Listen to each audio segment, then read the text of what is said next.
सिर्फ 2 साल हुकूमत करने के बाद पहले खलीफा हजरत अबू बकर रज़ी अल्लाह अन्हु इस दुनिया से चले गए, लेकिन वफात से पहले ही उन्होंने सबको क्लियरली बता दिया था कि उनके बाद मुसलमानों का दूसरा खलीफा कौन होगा, उमर बिन खत्ताब। इस्लाम आज दुनिया का फास्टेस्ट ग्रोइंग रिलीजन है, जिसे ऑलमोस्ट 200 करोड़ 2 बिलियन लोग फॉलो करते हैं, और दुनिया में ऐसा कोई सेकंड नहीं गुजरता जिसमें दुनिया के किसी कोने में आजान ना दी जा रही हो। इस सब में हजरत उमर रज़ी अल्लाह अन्हु ने बहुत बड़ा रोल प्ले किया, जिन्होंने सिर्फ कुछ ही सालों में मुसलमानों की इतनी बड़ी एम्पायर बनाई जो उनसे पहले दुनिया में किसी के पास भी नहीं थी। अलेक्जेंडर द ग्रेट और इवन मिस्र के फिरौन के पास भी नहीं। लेकिन ये सब आखिर उन्होंने किया कैसे? हजरत उमर की पर्सनैलिटी को समझने के लिए उस जमाने के मक्का शहर को समझना लाजमी है, क्योंकि मक्का में पिछले कई सदियों से एक ही कबीले कुरैश का कंट्रोल था, और आहिस्ता आहिस्ता कुरैश का ये कबीला इतना बढ़ चुका था कि कुरैश खुद भी बहुत सारे कबीलों में डिवाइड हो चुका था। और इन कबीलों के दरमियान अब मक्का में पीस बरकरार रखने के लिए हर कबीले को अलग अलग जिम्मेदारियां दी गई थी।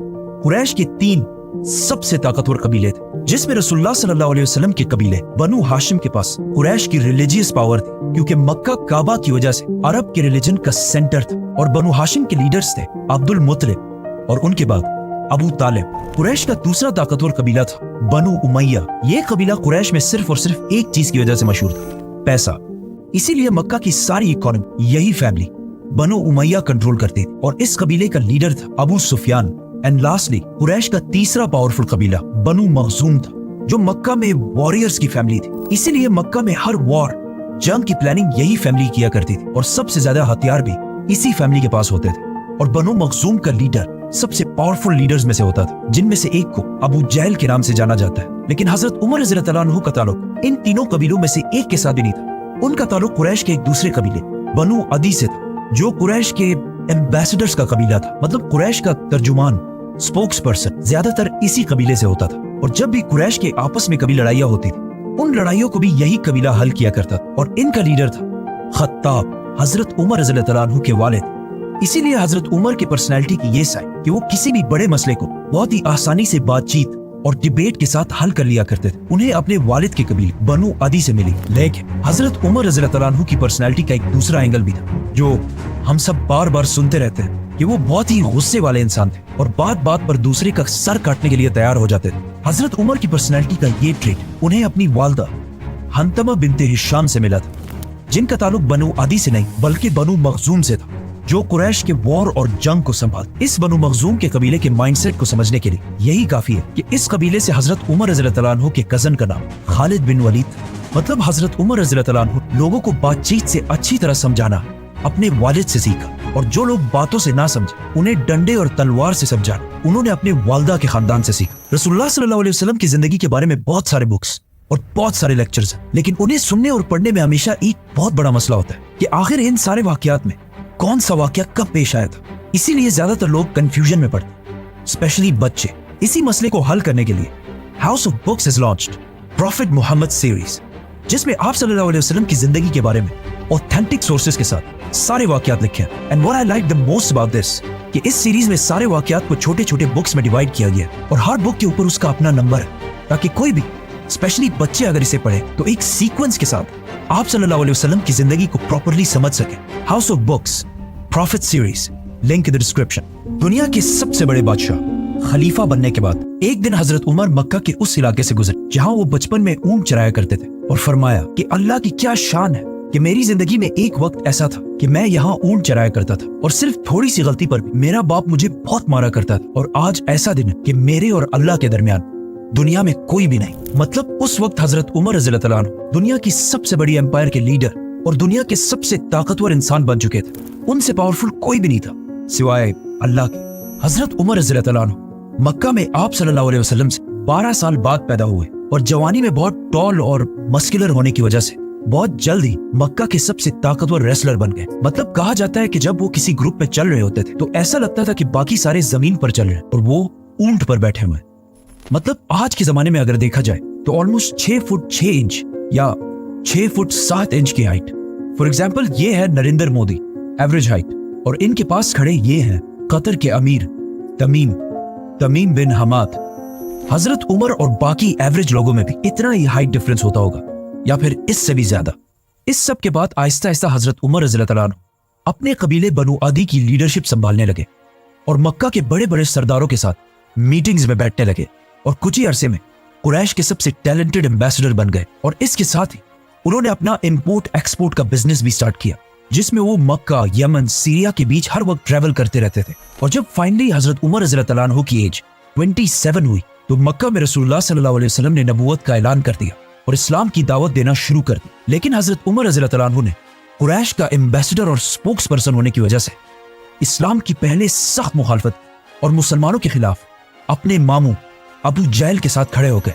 इस्लाम से पहले हजरत उमर रज़ियल्लाहु अन्हु की रेपुटेशन कोई इतनी अच्छी नहीं थी, क्योंकि वो बहुत सारे एंटी इस्लामिक एक्टिविटीज में इन्वॉल्व रहते थे, मतलब शराब और जुआ वगैरह, और इस्लाम से इतनी नफरत करते थे कि अपने एक गुलाम को सिर्फ मुसलमान होने की वजह से एक दिन उन्होंने इतना मारा कि खुद उसे मार मार कर थक गए।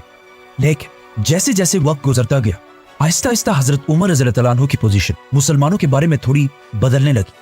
इसीलिए एक दिन जब वो मक्का में एक गुलाम के पास से गुजरे, जिसे उसके मालिक अबू जहल ने मुसलमान होने की वजह से मार मार कर ऑलमोस्ट बेहोश कर दिया था, जब हजरत उमर ने देखा कि किसी और ने उसकी मदद नहीं की तो खुद जाकर उसे हाथ दिया और उसे उठाया, जिस पर उस गुलाम ने हजरत उमर से कहा कि वल्लाह आप उन दोनों में से बेहतर है, जिसकी हजरत उमर रज़ियल्लाहु अन्हु को तो समझ नहीं आई। इस गुलाम ने उस दुआ की तरफ इशारा किया था जो आप सल्लल्लाहु अलैहि वसल्लम ने अल्लाह से की थी कि या अल्लाह, मक्का के इन 2 उमरैन में से एक को इस्लाम की तरफ ला, एक उमर बिन खत्ताब और दूसरा आम्र बिन हिशाम। अबू जहल मक्का के कुरैश को मुसलमानों से दूर करने के लिए अबू जहल और अबू सुफियान बार बार मक्का के बड़ों की मीटिंग्स बुलाकर उन्हें यह समझाने की कोशिश करते थे कि मोहम्मद की वजह से हमारा रिलीजन तो खराब हो ही चुका है, लेकिन उसके साथ साथ हमारी इकोनॉमी और इज्जत भी बहुत खराब हो चुकी है। इन सारे मीटिंग्स में बार बार बैठकर एक दिन हजरत उमर रज़ियल्लाहु अन्हु आखिर बहुत तंग आ गए, तो उन्होंने आखिर एक ऐसा फैसला किया जो इससे पहले करने की किसी में भी हिम्मत नहीं थी, रसूलुल्लाह सल्लल्लाहु अलैहि वसल्लम को कत्ल करने का फैसला, और अपनी तलवार लेकर सीधा दार अरकम की तरफ रवाना हुए, जो मक्का में मुसलमानों का हेडक्वार्टर था। लेकिन अल्लाह ने हजरत उमर को इस सबसे बड़े गुनाह के दौरान ही पलट दी। वो ऐसे कि जब हजरत उमर रज़ियल्लाहु अन्हु दार अरकम की तरफ जा रहे थे तो रास्ते में उन्हें अपना बेस्ट फ्रेंड मिला, जो इससे कुछ अरसा पहले सीक्रेटली मुसलमान हो चुका था, लेकिन उसने हजरत उमर रज़ियल्लाहु अन्हु को नहीं बताया। उसने हजरत उमर रज़ियल्लाहु अन्हु को रोका और कहा, उमर कहाँ जा रहे हो? जब हजरत उमर ने उसे बताया तो वो आदमी बिल्कुल डर गया। उसने कहा, रसूलुल्लाह सल्लल्लाहु अलैहि वसल्लम के पास जाने से पहले अपने घर की तो खबर लो, जिस पर हजरत उमर रज़ियल्लाहु अन्हु समझ गए और सीधा अपनी बहन के घर की तरफ रवाना हुए। उमर रज़ियल्लाहु अन्हु की बहन पहले ही अपने हस्बैंड सईद बिन जैद की वजह से मुसलमान हो चुकी थी। सईद बिन जैद हजरत उमर के बहनोई होने के साथ साथ उनके चचा के बेटे भी थे, और उनके चचा जैद रसूलुल्लाह सल्लल्लाहु अलैहि वसल्लम की नबूवत से पहले ही मक्का के रिलीजन को छोड़ चुके थे और हमेशा मक्का के रिलीजन के खिलाफ बोलते रहते थे। वो कहते थे कि जब हम सबको पता है कि इब्राहिम अलैहिस्सलाम एक खुदा की इबादत करते थे और उनके दूसरे बेटे इसहाक की औलाद बनी इसराइल भी एक ही खुदा की इबादत करते हैं, तो फिर हमने इस्माइल की औलाद ने इतने सारे खुदा कहां से लाए? इसीलिए जब हजरत उमर रज़ियल्लाहु अन्हु के चचा की फैमिली को रसूलुल्लाह सल्लल्लाहु अलैहि वसल्लम के इस्लाम का पता चला तो उन्होंने बहुत तेजी से इस्लाम कबूल कर लिया। हजरत उमर सीधा अंदर गए और जाकर सईद बिन जैद को मारने लगे। उनकी बहन फातिमा ने उन्हें बचाने की कोशिश भी की, लेकिन हजरत उमर ने गुस्से में उन्हें भी मार दिया, जिससे उनका खून बहने लगा।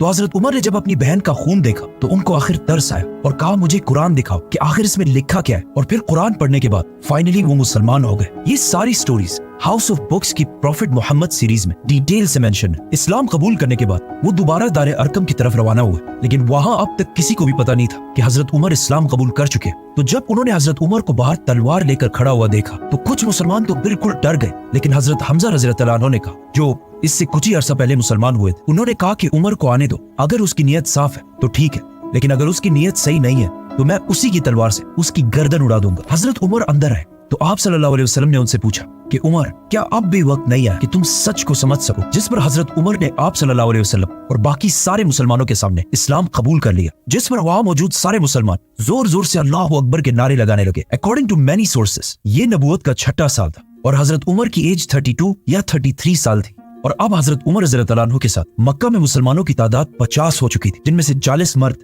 और सिर्फ 10 औरतें थी। हजरत उमर रज़ियल्लाहु अन्हु के इस्लाम कबूल करने के बाद मुसलमानों के हालात बिल्कुल बदल गए, क्योंकि इससे पहले जिसने भी इस्लाम कबूल किया था वो ज्यादातर बहुत कमजोर लोग, इसीलिए हमेशा छुप कर इस्लाम कबूल करते थे। लेकिन हजरत उमर इस्लाम कबूल करने के बाद सीधा अपने मामू अबू जहल के घर गए और उन्हें बताया कि मैं इस्लाम कबूल कर चुका हूँ, जिस पर अबू जहल ने कहा कि ये हो ही नहीं सकता कि तुम्हारे जैसा आदमी इस्लाम कबूल कर ले, क्योंकि हजरत उमर की पिछली सारी लाइफ इस्लाम के बहुत ही ऑपोजिट थी। जिसके बाद हजरत उमर सीधा जमील बिन मामूर के पास गए और उन्हें भी अपने मुसलमान होने के बारे में बताया, क्योंकि जमील मक्का का लाउड स्पीकर था और ये ऐसा आदमी था कि इसके पेट में ज्यादा देर तक कोई बात नहीं रहती। तो जब उसे इतनी बड़ी न्यूज का पता चला तो वो सीधा भागा और मक्का की गलियों में ऐलान करने लगा कि उमर ने हमारे दीन को छोड़ दिया।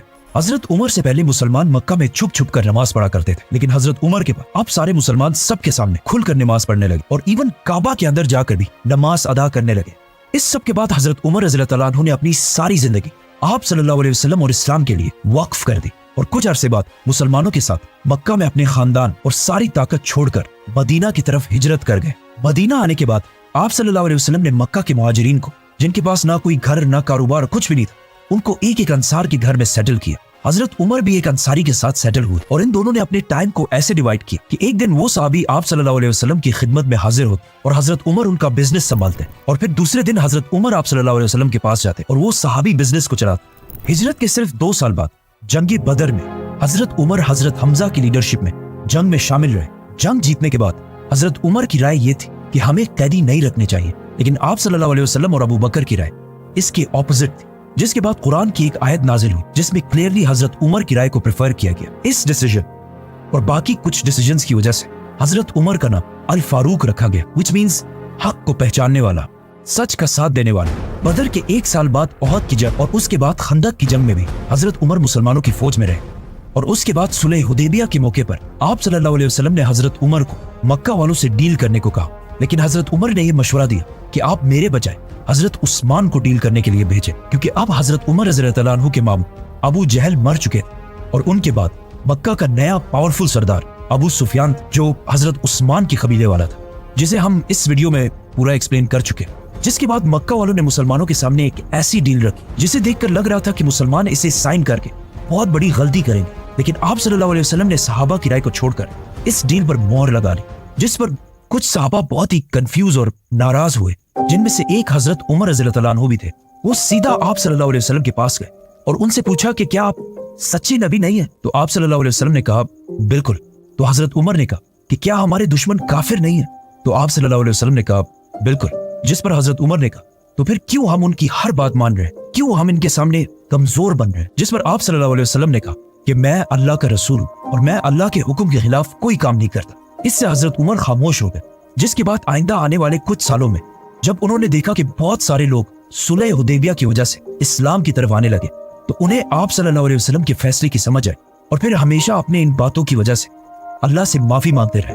सुलह हुदैबिया के बाद इस्लाम इतने तेजी से फैलने लगा कि हजरत उमर रज़ियल्लाहु तआला अन्हु के कजन खालिद बिन वलीद ने भी इस्लाम कबूल कर लिया। इसके बाद हमेशा हजरत उमर आप सल्लल्लाहु अलैहि वसल्लम के साथ हर डिसीजन और हर जंग में साथ ही रहे और आप सल्लल्लाहु अलैहि वसल्लम ने हजरत उमर की बेटी हजरत हफ्सा से शादी भी की। फिर आखिर मक्का फतह होने के बाद जंग तबूक में हजरत उमर रज़ियल्लाहु तआला अन्हु ने मुसलमानों की फौज को सपोर्ट करने के लिए अपनी सारी वेल्थ का आधा हिस्सा डोनेट किया। ग़ज़वे तबूक के कुछ ही अरसे बाद आप सल्लल्लाहु अलैहि वसल्लम इस दुनिया से चले गए, लेकिन जब ये खबर हजरत उमर तक पहुंची तो वो इतना शॉक हुए कि उन्हें इस पर यकीन ही नहीं आ रहा था। तो वो मस्जिद नबवी में खड़े हुए और अपनी तलवार निकाल कर कहा कि जो भी ये कहेगा कि रसूलुल्लाह सल्लल्लाहु अलैहि वसल्लम फौत हो चुके हैं, मैं उसकी गर्दन उड़ा दूंगा। क्योंकि आप सल्लल्लाहु अलैहि वसल्लम हमेशा कहते थे कि एक दिन मुसलमान रोमन और पर्शियन एम्पायर दोनों को फतह करेंगे। तो अब ये कैसे हो सकता था कि आप सल्लल्लाहु अलैहि वसल्लम ये सब हुए बगैर दुनिया से चले जाए? लेकिन हजरत उमर को इस बात का पता नहीं था कि अल्लाह एक दिन उन्हीं के हाथों ये दोनों एम्पायर फतह करेगा। जब मस्जिद नबवी के अंदर सारे गम और कंफ्यूजन में थे तो हजरत अबू बकर रज़ियल्लाहु तआला अन्हु मिंबर पर चढ़े और समझाया कि हमारा मिशन आप सल्लल्लाहु अलैहि वसल्लम की वफात के बाद खत्म नहीं हुआ, बल्कि अब असली मिशन शुरू हुआ है। आप सल्लल्लाहु अलैहि वसल्लम की वफात के बाद मदीना के कुछ लोग आप सल्लल्लाहु अलैहि वसल्लम के बाद अपना नया बादशाह चूज करने लगे। तो अचानक हजरत उमर और अबू बकर वहां पहुंचे। उसके बाद जो हुआ हम इस वीडियो में पूरा एक्सप्लेन कर चुके हैं। इन शॉर्ट हजरत उमर रज़ियल्लाहु तआला अन्हु ने जब देखा कि वहां हालात आहिस्ता आहिस्ता बिगड़ रहे हैं, तो उन्होंने हालात को कंट्रोल करने के लिए सबसे पहले हजरत अबू बकर के हाथ पर बैत कर ली, जिसके बाद आहिस्ता आहिस्ता बाकी सारों ने भी आकर हजरत उमर के हाथ पर बैत कर ली और इस तरह हजरत अबू बकर उमर रज़ियल्लाहु तआला अन्हु की वजह से मुसलमानों के पहले खलीफा बने। अबू बकर रज़ियल्लाहु तआला अन्हु के खलीफा बनने के बाद हजरत उमर रज़ियल्लाहु तआला अन्हु मुसलमानों के इस एम्पायर सेकंड इन कमांड थे। मतलब अगर हजरत अबू बकर बादशाह थे तो हजरत उमर उनके वजीर आजम थे और उन दोनों ने बाकी सहाबा के साथ मिलकर पूरे अरब को दोबारा यूनाइट करने की कोशिश की। आखिर जंग यमामा के बाद अरब तो दोबारा यूनाइट हो गया, लेकिन इस जंग में बहुत सारे हाफिज कुरान शहीद होने की वजह से ये खतरा था कि कहीं कुरान के बारे में मुसलमान आपस में इख्तिलाफ में ना पड़ जाए। इसीलिए सबसे पहले हजरत उमर के जहन में आइडिया आया कि हमें फौरन कुरान को एक बुक की शक्ल में कंपाइल कर लेना चाहिए। मतलब आज दुनिया के सारे कुरान जो बुक्स की तरह लिखे गए हैं, उन सब का थोड़ा सा क्रेडिट हजरत उमर रज़ियल्लाहु तआला अन्हु को जाता है। अरब यूनाइट करने के बाद खलीफा अबू बकर रज़ियल्लाहु तआला अन्हु के हुक्म पर मुसलमानों ने सीधा पर्शियन एम्पायर पर हमला कर दिया और उनसे कुछ ही महीनों में ये सारा इलाका फतह कर लिया। और पर्शियन एम्पायर पर हमले के साथ साथ मुसलमानों ने एक ही टाइम पर रोमन एम्पायर पर भी हमला कर दिया। लेकिन पर्शियन एम्पायर की तरह मुसलमानों को रोमन एम्पायर में इतनी कामयाबी नहीं मिल रही थी। खालिद बिन वलीद रोमन एम्पायर में नहीं बल्कि पर्शियन एम्पायर में थे। इसीलिए हजरत अबू बकर रज़ियल्लाहु तआला अन्हु ने खालिद बिन वलीद की तरफ एक लेटर भेजा कि वो सीधा अपनी आधी फौज लेकर रोमन एम्पायर की तरफ जाए। जैसे ही खालिद बिन वलीद वहां पहुंचे, वो बहुत तेजी से रोमन एम्पायर के सारे इलाके को फतह करने लगे और आखिर रोमन एम्पायर की मेन सिटी दमिश्क दमास्कस को हर तरफ से घेर लिया। नाउ मुसलमानों की इस एम्पायर को चलाने में हजरत अबू बकर और हजरत उमर की राय ज्यादातर हमेशा सेम ही होती थी, सिवाय एक मसले के। और ये मसला आगे जाकर बहुत ही कंट्रोवर्शियल मसला बना, और वो मसला ये था कि खालिद बिन वलीद को कैसे हैंडल किया जाए, क्योंकि खालिद बिन वलीद अब तक सारे फैसले खुद ही किया करते थे और सब कुछ करने के बाद ही मदीना की तरफ लेटर भेजते थे। लेकिन हजरत उमर को अपने कजन खालिद बिन वलीद की ये आदत बिल्कुल भी अच्छी नहीं लगती थी। इसीलिए जब हजरत उमर खलीफा बने, उन्होंने कुछ ही अरसे बाद मुसलमानों के सबसे बड़े जनरल को अपने ओहदे से हटा दिया, जिस पर खालिद बिन वलीद उनसे बहुत नाराज हुए थे। इस कंट्रोवर्शियल मसले को फिर हम नेक्स्ट वीडियो में एक्सप्लेन करेंगे, तो सब्सक्राइब। जैसे ही मुसलमानों की फौज यहाँ तक पहुंची तो मदीना में मुसलमानों के खलीफा अबू बकर रज़ियल्लाहु तआला अन्हु की तबीयत बिल्कुल खराब हो गई, जिसे देखकर उन्हें पता चल गया कि ये अब उनके दुनिया में आखिरी दिन। इसीलिए उन्होंने सारे बड़े सहाबा को बुलाया और उन्हें कहा कि अब मैं और तुम्हारा खलीफा नहीं रहा, तुम आपस में मशवरा करके जिसे भी चाहो अपना नया खलीफा सेलेक्ट कर दो। जिस पर सहाबा ने थोड़ा सोचा और वापस हजरत अबू बकर से कहा कि ये काम हम आपके हवाले करते हैं, कि आप जिसको भी सही समझे अपने बात उसी को मुसलमानों का खलीफा बना दे। तो हजरत अबू बकर रज़ियल्लाहु तआला अन्हु ने बड़े बड़े सहाबा में से एक एक को बुलाया और उनसे पूछा कि उमर के बारे में तुम्हारी क्या राय है। जिस पर एक सहाबी ने कहा कि यस, हजरत उमर बहुत अच्छे, लेकिन उनकी